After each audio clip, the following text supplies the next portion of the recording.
So the election is on Tuesday. It's a very important election because in both of the states that we broadcast from, we're going to be electing some very high, important people. Let's just put it that way. And normally on the show, we really don't get political, but we're going to give an opportunity right now to talk to the two candidates for Michigan governor. Current governor Gretchen Whitmer starts first. She's on the Mojo in the Morning show right now. Governor Whitmer, welcome back to Mojo in the Morning. You're heard across the state right now in Detroit, Grand Rapids, Muskegon, and Kalamazoo. I love it. I'm so glad to be here with you. Now, I'm glad to talk to you specifically after your team, Michigan State, lost whole-handedly this weekend. After watching her correctly predict victories for her Spartans the last 2 years, I took great joy in seeing that not happen this year. Well, the beauty of a rivalry is we'll get another opportunity to redeem ourselves next year. And while we disagree for 3 hours on that one day, the lieutenant governor, a proud Wolverine, and me, a proud Spartan. Oh, was that part of choosing him as the lieutenant governor? You had to make sure that you had both sides represented? No, but it was a benefit.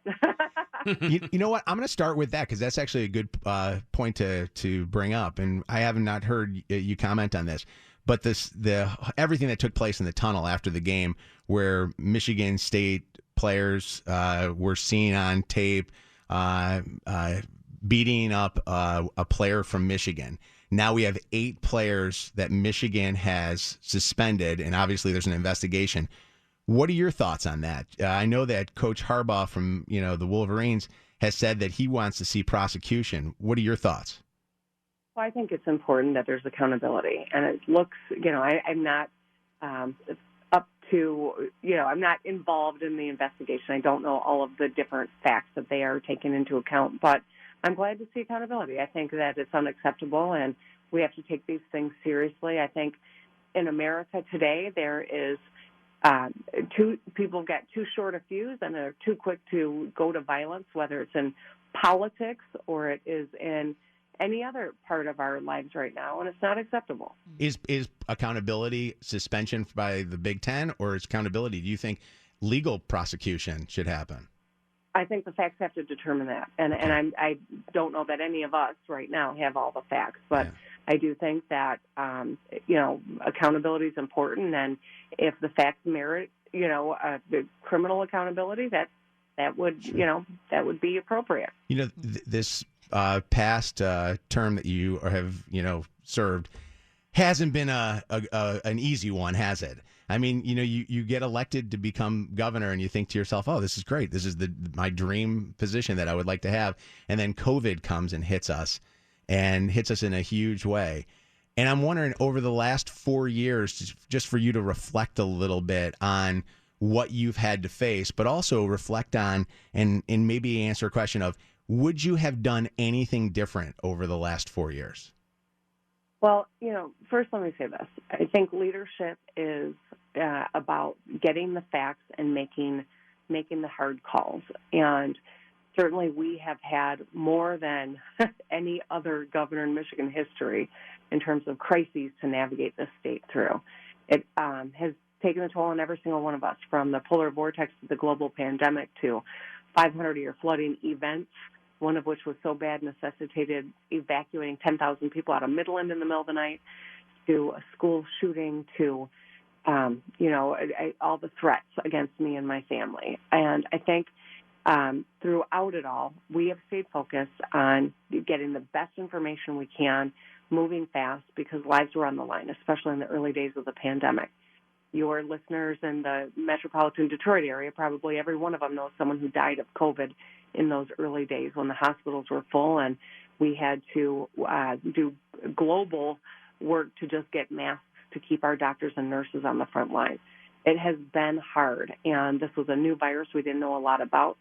So I consulted the finest minds across the country as we made tough decisions, and studies show we saved thousands of lives. But obviously we've learned a lot about this virus now, and if I could go back in a time machine, would I do some things differently with all the information we now have about this virus? Of course. But in the midst of a crisis, you want a leader who keeps their keeps their wits about them, gets the best information, and moves as quickly as necessary, especially when lives are on the line, and that's what we did. Kind of to piggyback on that question, because obviously the pandemic probably derailed some of the things that you wanted to accomplish during this term. So is there one really specific thing that you are hoping to accomplish that you didn't get to if you get elected once again? I think it's a great question. I'll just say this. We have made a lot of progress, whether it's fixing the dam roads or it is, the historic investments we've made in public education, or it is the incredible economic development announcements we've made, which are good-paying jobs and securing the auto industry in Michigan and building semiconductors and growing our life sciences sector. We've made a lot of progress. Without question, the pandemic has made everything in life, more difficult and delayed. But I'm proud of what we have been able to accomplish, and I just want to throw my foot on the accelerator and make sure that Michigan is leading the pack.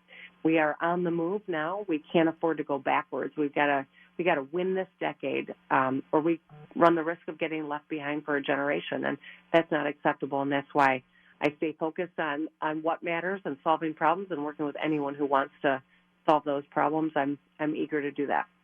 You mentioned one thing that I want to bring up and highlight with you and with both candidates, and that's school shootings and gun violence. You mentioned it happened in our own backyard at Oxford High School 6 months ago, and as usual, it seems and it feels like nothing has changed. So on behalf of all the parents who are scared for their children, I'd like to pose the question and keep it out in the dialogue. Like, can you tell us what you've done to curb gun violence, school shootings, and fund law enforcement?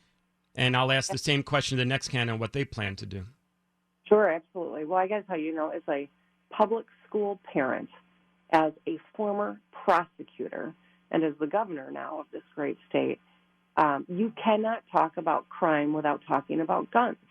We need more cops, which is why we've put over $1 billion greater investment in law enforcement over the last 4 years. Since I took office, we put $1 billion to recruit and to train and to shore up pensions so we can draw good people into policing and train them well.